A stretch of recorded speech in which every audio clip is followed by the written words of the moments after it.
Oke, Assalamualaikum warahmatullahi wabarakatuh. Saya Musa Haki. Di sini saya akan menjelaskan tentang komponen-komponen yang ada pada kompas dan alat ukur teodolit. Oke. Next, selanjutnya, di sini ada kompas. Di sini ada berbagai macam jenis-jenis kompas. Apa sih kompas itu? Kompas ini digunakan untuk alat navigasi perjalanan, untuk menentukan arah seperti arah angin, arah mata angin, utara, selatan, barat, serta timur. Nah, kompas ini menggunakan medan magnet bumi untuk memberikan rujukan arah tertentu. Nah, di sini medan magnetnya di tengah-tengah sini untuk memberikan rujukan arah mata angin. Nah, kompas memiliki beberapa jenis. Nah, salah satunya itu adalah kompas bidik. Nah, kompas bidik itu ada di tengah ini, bentuknya seperti ini, kompas bidik. Nah, kompas bidik ini adalah kompas yang berfungsi sebagai pemilik besar derajat pada sebuah medan untuk diproyeksikan dalam peta. Jadi untuk mengetahui medan-medan yang akan diproyeksikan dalam peta gitu. Nah, fungsinya sendiri itu untuk mempermudah proses saat menghitung sudut sasaran di sebuah tempat ataupun benda pada objek. Next, nah di sini ada komponen-komponen pada kompas bidik. Ada visir, kaca pembesar, dial, tempat jari, jarum penunjuk, garis sasaran bidik, serta tutup dial. Nah, yang pertama pada komponen-komponen kompas bidik itu ada visir atau benang visir. Nah, visir ini berfungsi sebagai garis pemandu ketepatan ke arah objek bidikan. Nih, visir itu terdapat di sini, garis visir terdapat di tengah-tengah lubang bidikan. Seperti itu. Nah, selanjutnya adalah komponen yang kedua, garis sasaran bidik. Nah, garis sasaran bidik ini sebagai penunjuk derajat hasil bidikan dan arah mata angin. Penunjuk hasil derajat. Nih di sini di sasaran bidik untuk derajat untuk menunjukkan hasil bidikan. Nah, komponen yang ketiga itu adalah jarum penunjuk, dimana jarum penunjuk ini magnet sebagai penunjuk arah utara selatan magnetis bumi sekaligus sebagai pemutar piringan skala derajat secara otomatis. Nah, ini dia jarum penunjuk untuk menunjukkan arah mata angin. Oke, selanjutnya yang keempat itu adalah tutup dial. Tutup dial ini berfungsi sebagai pelindung komponen utama kompas seperti skala, jarum, serta tanda arah mata angin. Nah, tutup dial ini adalah ini yang bulat besar. Tadi fungsinya itu untuk melindungi komponen-komponen utama yang ada di sini seperti jarum, skala, maupun arah mata angin. Nah, oke, selanjutnya itu ada komponen kelima, kaca pembesar. Nah, kaca pembesar ini sebagai alat bantu untuk membaca hasil derajat bidikan dan mensejajarkan kompas dengan objek bidik. Nah, kaca pembesar itu terletak di sini. Tadi sebagai alat bantu untuk membaca hasil derajat. Jadi, kaca pembesar ini untuk membantu melihat hasil derajat bidikan yang dilihat dari sini, mensejajarkan kompas dengan objek bidik. Nah, ini bisa lihat ke sini untuk mensejajarkan objek bidik serta melihat hasil derajat bidikan. Oke, next, selanjutnya yang komponen keenam yaitu ada dial. Dial ini permukaan kompas di mana tertera angka, derajat, dan huruf mata angin. Nah, di sini adalah letak dial. Nah, di sini kan bulat ini komponen utamanya namanya dial, di mana terdapat angka, derajat, huruf mata angin.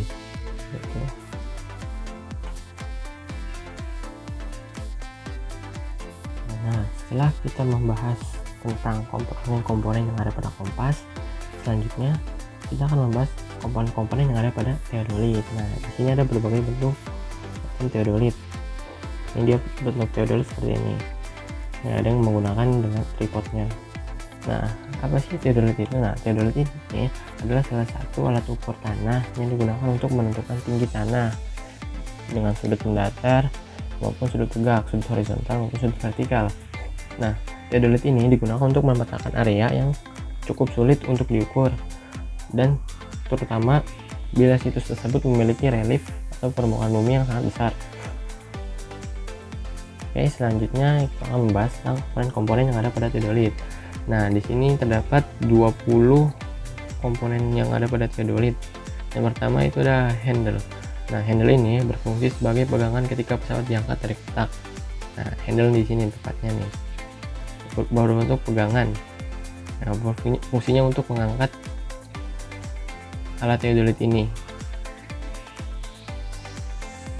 Oke, selanjutnya yaitu ada komponen teropong.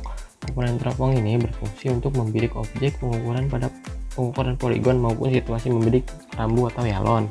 Nah, dua di sini dia. Ini adalah teropong, berfungsi untuk membidik objek. Nah, selanjutnya itu ada baterai. Baterai ini berfungsi sebagai tempat untuk penutup baterai sebagai daya untuk menyalakan LCD pembaca. Nah, 3 di sini dia tempatnya, tempat baterai. Nah, karena teodolit ini membutuhkan baterai. Nih, membutuhkan baterai untuk menyalakan LCD pembacaan. Tempat baterainya itu di sini, yang nomor 3 ada 2. Biasanya baterainya ini baterai A2 yang digunakan. Oke, next selanjutnya komponen keempat yaitu visir, di mana berfungsi untuk alat bantu bidikan kasar untuk mempercepat bidikan objek. Nah, visir ini di sini bentuknya berfungsi untuk alat bantu bidikan. Nah, berfungsi untuk alat bantu bidikan teropong ini. Oke, next selanjutnya itu ada komponen kelima, skrup ABC. Nah, ini skrup ABC ini di bawah nih ada 3, A, B, dan C. Skrup ABC ini berfungsi untuk mengukur nivou kotak maupun nivou tabung agar sumbu satu vertikal. Nah, di sini untuk mengukur sumbu vertikal. Nah, next selanjutnya yang keenam itu ada nivou tabung. Nivou tabung ini berfungsi untuk mengetahui apakah pesawat sudah benar-benar datar. Nivou tabung itu ini. Jadi mengetahui alat teodolit ini udah benar-benar datar atau belum. Nah, itu bisa dilihat dari nivou tabungnya. Nah, selanjutnya itu ada komponen ketujuh, di mana nivou kotak. Nivou kotak ini berfungsi untuk mengetahui posisi pesawat benar-benar datar.